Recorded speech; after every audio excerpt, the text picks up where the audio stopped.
السلام عليكم ورحمة الله وبركاته. النهاردة هجيب لكم فيديو مشتريات لجهاز بنتي ان شاء الله. اول حاجة هوريكم اشتريت الخسران دي اللي هي الكوستر حصيرة اهو، عجبني قوي. يعني انا قلت اعملهم ادهم لها مثلا كوسترات، او ممكن اعمل منهم ديكورات، يعني اقصقص منهم واعمل على برطمانات او اعمل على اي حاجه، يعني هينفعوا جدا في كل حاجه. عجبني، جبت لها اهو 2 3 4 5 6 7 8 9 10 وحدات، ادي 10 اهو. وجبت الورد المجفف ده. ما تضحكوش عليا، انا قلت ايه، اي حاجه تيجي قدامي سواء حاجات رفيعه قوي كده او حاجات كبيره، يعني قلت ايه، اي رفيع الاقيها قدامي طالما لقيتها اجيبها اول باول، عشان بعد كده في النهايه خالص ما انساهاش. طبعا انا بنتي مش مخطوبه اصلا، بس قلت يعني اعمل حسابي من دلوقتي، عشان الحاجات دي شفت كذا عروسه قبل كده بيستنوا لما للاخر خالص فبينقصها حاجات كتيره جدا. فانا قلت لا، ايه، احاول على قد ما اقدر حتى الحاجات الرفيعه قوي اللي محدش بيجيبها يشيلها، لا انا قلت هجيبها اشيلها علشان ما انساهاش في الاخر. جبت برده ايه 4 ورد مجفف اهو. وجبت هنا الميني جاروف، ميني فرشه صغيره اهي وجاروف اهو. وجبت دي بتاعه الشحوم، سكينه الشحوم، يعني اللي بتنضفي بيها، اللي تحكي فيها الشحوم كده في البوتاجازات، في الحيطان كده، اي حاجه لازق فيها شحوم دي بتنضفي بيها الشحوم. جبت الباكت ده بتاع البطاطس، عشان يعني ايه بتحط كده، تحط فيها البطاطس المحمره اهو. جبت 6 منهم، كل 2 لون اهو، عجبوني قوي فجبت ايه 6. قلت كفايه يعني 6، كميه كويسه، مش شويه ومش كتير، حلوين. وجبت دي اللي هي بتاعت سلاكه السنان اللي بتتحط على السفره اهي، عجباني جدا انا طبعا اهي.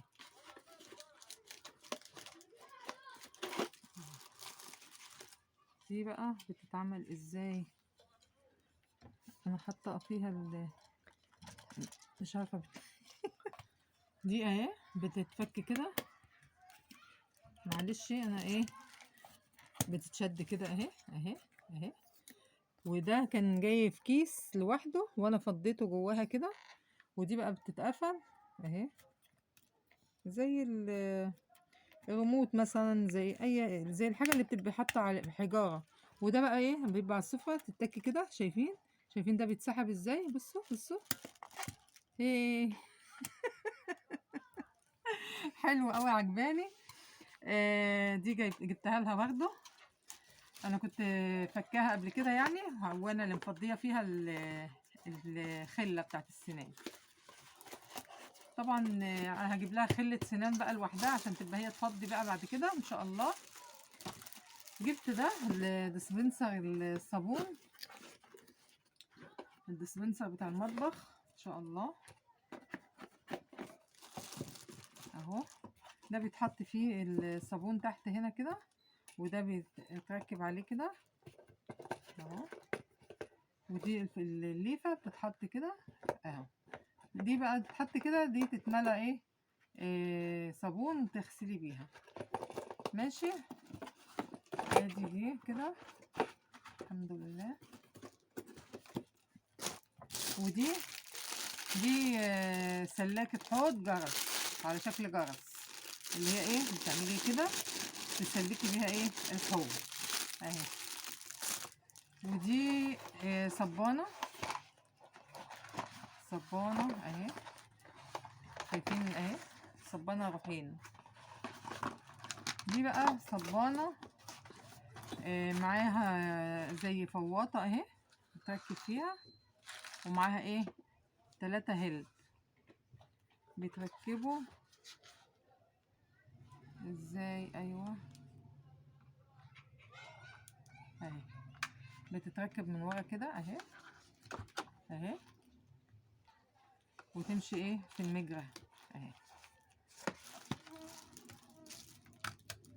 اهي اهي كده الفواطة ودول بيتركبوا اهو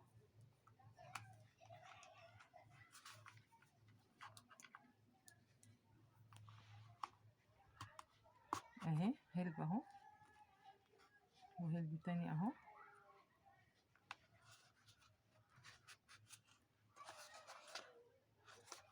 طب والتالت بيتحط فين؟ بيتحط معاهم بقى اهو، توزعيهم بقى زي ما حضرتك عايزة توزعيهم اهو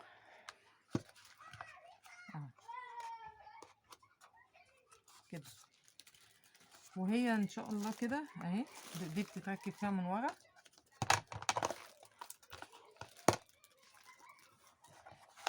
اهي.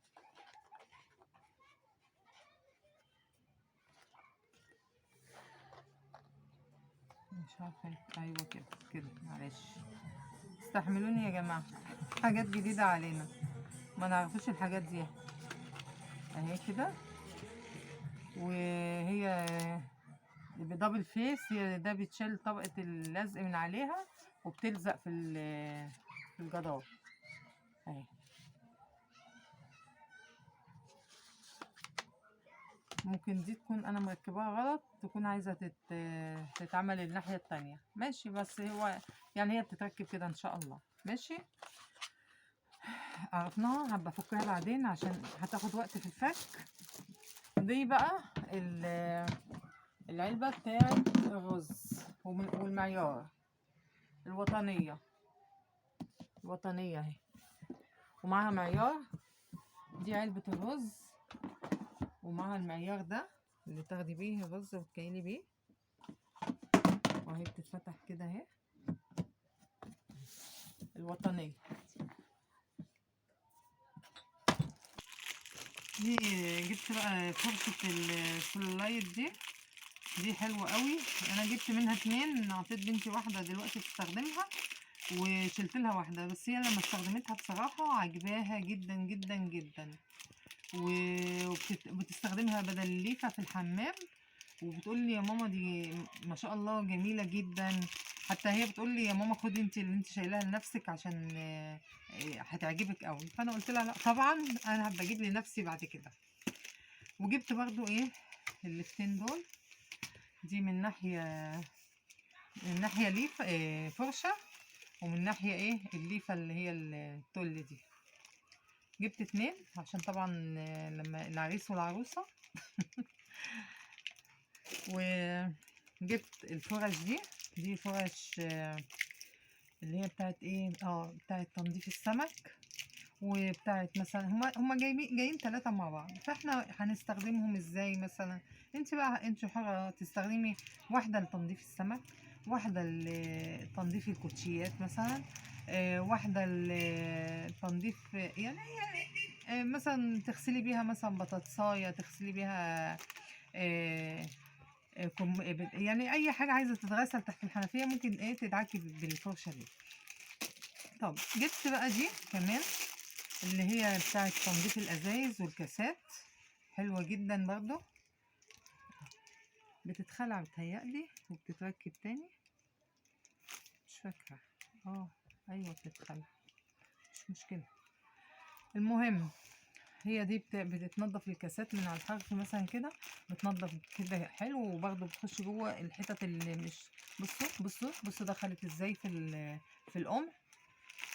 بصراحة ايه عجباني جدا، دي تنضفي اي مكان ما انتش عارفة توصلي له.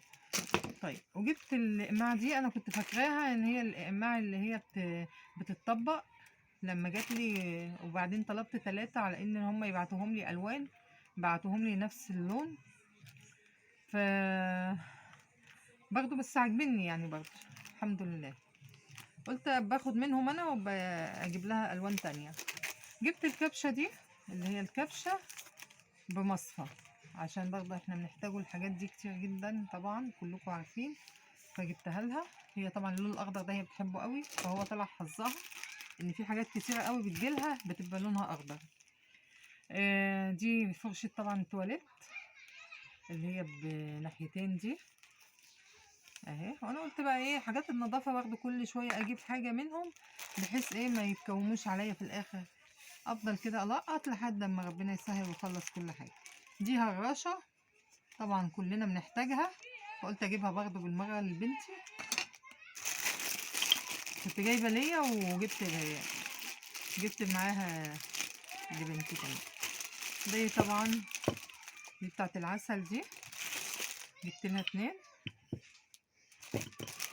وده الشوبك بتاع الخبيز اهو خشب، لسه هجيب لها واحد سيليكون ان شاء الله يعني، مش هخليكم دلوقتي. جبت الفوط بتاعت تنشيف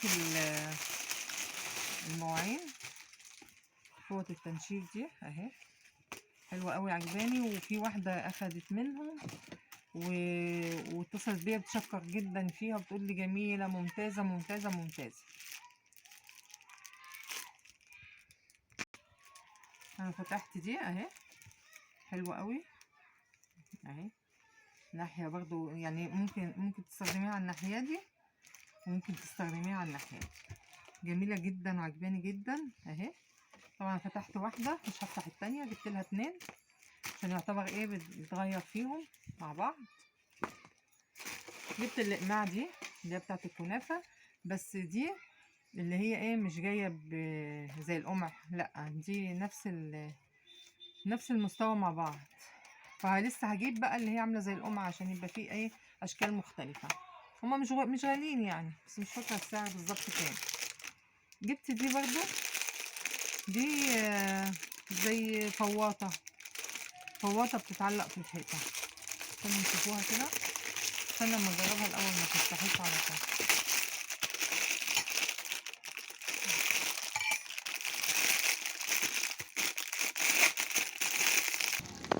دي طبعا فواطه تتركب كده،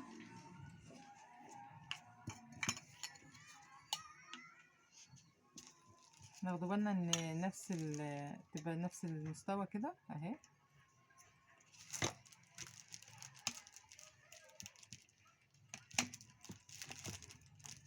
معلش الواحد متلخبط. ودي كده بتتركب بقى من ورا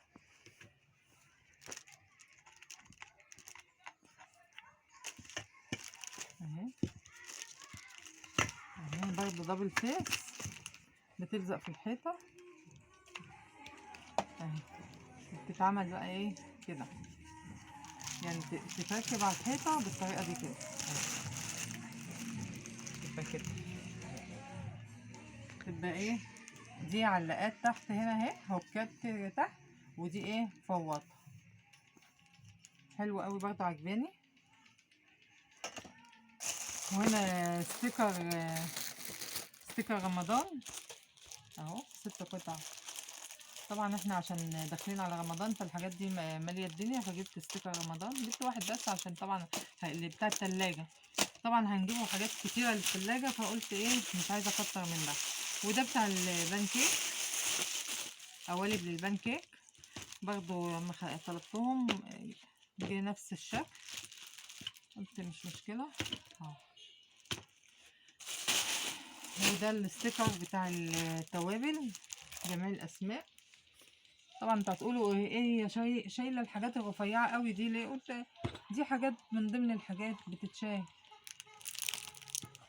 الحمد لله. ودي كوبايات قهوه صغيره، جبت دستة ودي اطباق ميلامين، بس ميلامين نضيف بصراحة لان سعره غالي. هما ايه 9 قطع برضو اشكال رمضان بوجي وطمطم. جبت 9 قطع كل مقاس 3 قطع اشكال رمضان اهي. وادي المقاس التالت عجبوني برضو قلت اجيبهم لها. جبت لها بقى الرفوف دي،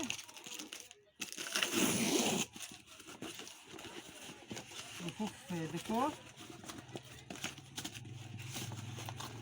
يعني انا عماله مش مرتبطه بحاجه معينه اجيبها واخلصها، لا انا الحاجه اللي بتعجبني والاقيها قدامي بجيبها، بقول يعني اهي حاجه بتعدي اهو. جبت دول لسه هجيب لها بقى ايه رفوف المربعات كمان اهو. وجبت الجزامه اهي.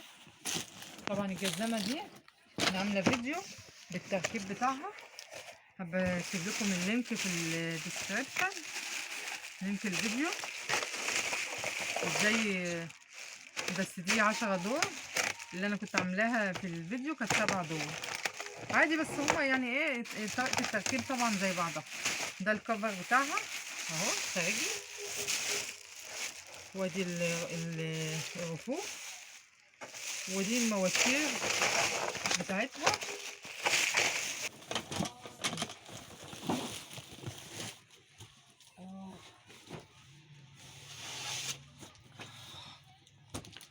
مش ده منشر 3 دور بيقولوا عليه المنشر العملاق.